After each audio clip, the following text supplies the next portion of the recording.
레위기 13장은 나병에 대한 규례입니다. 레위기 13장 45절을 보면 나병 환자는 길을 갈 때에 자신의 옷을 찢고 머리를 풀어 헤치고 한 손으로 윗입술을 가리고 부정하다 부정하다 외쳤습니다.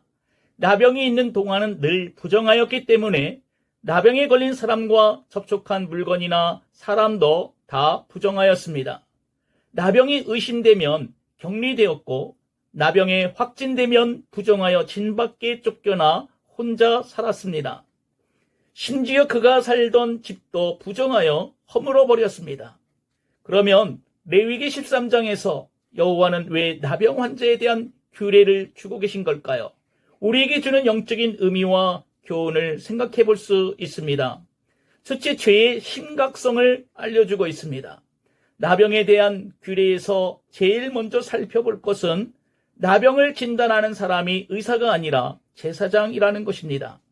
레위기 13장에서 제사장이 진찰하라는 말은 19번 반복됩니다. 이것은 나병에 걸렸다는 자체가 죄가 아니고 나병이 꼭 죄 때문에 발생했다는 것이 아니라 나병이 가지고 있는 특성 때문입니다. 이것은 아주 중요한 개념을 가지고 있습니다. 나병의 특성은 전염성이 크고 사람을 더럽고 추악하게 만들고 생명까지 빼앗아갑니다. 나병에 걸린 사람과 접촉한 물건과 다른 사람도 부정하고 그가 살던 집도 부정하여 허물어버리고 진 밖에 격리시켜 혼자 살게 한 것은 나병이 얼마나 심각한가를 보여주고 있습니다. 그런데 이것은 죄의 심각성과 같다는 것입니다.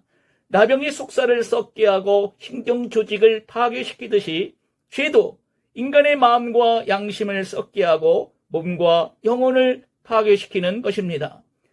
둘째, 죄의 해결은 예수님께 있다는 것입니다. 제사장은 나병을 진찰하지만 나병에 대한 회복과 정결함도 선포하고 있습니다. 그리고 나병 환자가 고침을 받으면 속건제를 제사장에게 가져와 드립니다. 이것은 나병 환자가 정결함을 받고 어떻게 해야 하는지를 말해주고 있습니다. 그런데 레위기 13장은 나병에 대한 진찰과 회복과 정결함을 선포하고 있지만 어떻게 치료하라는 내용은 없습니다. 왜냐하면 죄를 해결받는 것은 예수님께만 있기 때문입니다. 그래서 신약의 마태복음 8장 3절과 누가복음 17장 17절을 보면 예수님은 나병 환자에게 치료하다 고친다는 말씀을 하지 않고 깨끗함을 받으라 하고 있습니다. 이것은 전적으로 죄의 해결과 구원이 예수님께 있다는 것을 보여주고 있습니다. 셋째, 선교적인 차원에서 이방인 복음화를 위한 것입니다.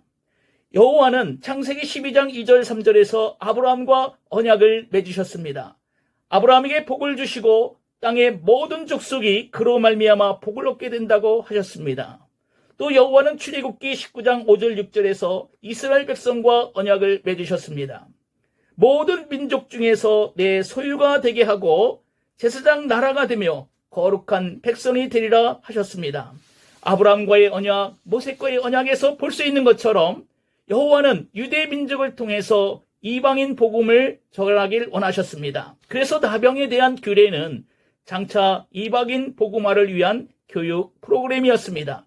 실제로 나병 환자는 유대인들의 견지에서 볼 때 이방인과 같았습니다. 육적으로는 나병 환자지만 영적으로는 이방인과 같았습니다.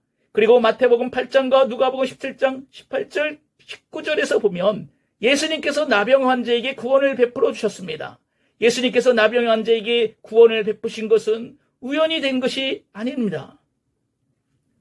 누가복음 17장 18절에서 이 이방인 외에는 하나님께 영광을 돌리러 돌아온 자가 없느냐 하신 것을 보면 철저하게 구원 계획 속에서 이루어진 것을 볼 수 있습니다. 즉 유대인을 통해서 이방인을 구원코자 하시는 계획에서 이루어진 것입니다. 따라서 나병에 대한 규례는 선교적인 차원에서 이방인 구원의 예표라고 볼 수 있습니다. 그러므로 이제 우리는 어떻게 해야 할까요? 주님께서 죄의 심각성을 알게 하신 것에 감사드립니다. 우리의 모든 죄를 위해 십자가에서 값을 지불해 주신 주님께 감사드립니다. 이제 우리는 죄와 싸우되 끝까지 싸워야 합니다. 그리고 믿음의 선한 싸움을 싸우며 믿음의 주여 온전케 하시는 예수님을 바라보아야 합니다. 그리고 모든 족속에게 복음을 전해야 될 줄로 믿습니다. 할렐루야.